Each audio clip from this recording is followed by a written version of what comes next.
کشف الدجا حسنت جمیع صلو علیہ.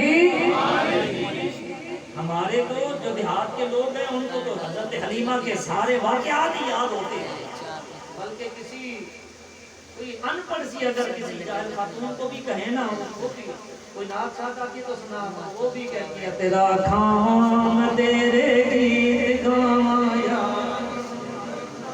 وہ ان پڑھ وہ بھی کہہ لے، یعنی اتنا تو یاد ہوتا ہے نا.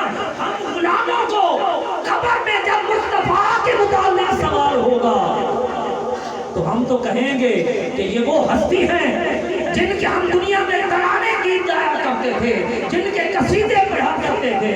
وہ یا اعلیٰ حضرت کی زبان میں کہیں تو یوں کہہ سکتے ہیں کہ سرور کہوں کہ مالک مولا کہوں تجھے،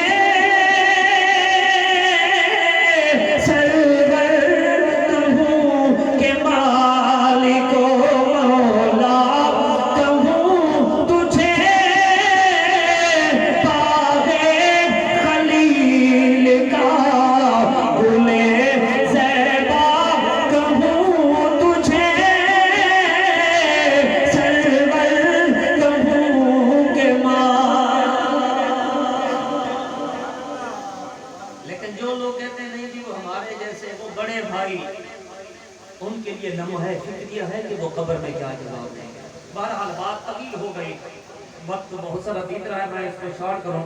ابھی میری گھڑی پہ توجہ گئی ہے تو میں ابھی گفتگو کے آدھے سلسلے تک نہ پہنچ پایا. حدیث مبارکہ کر رہا تھا.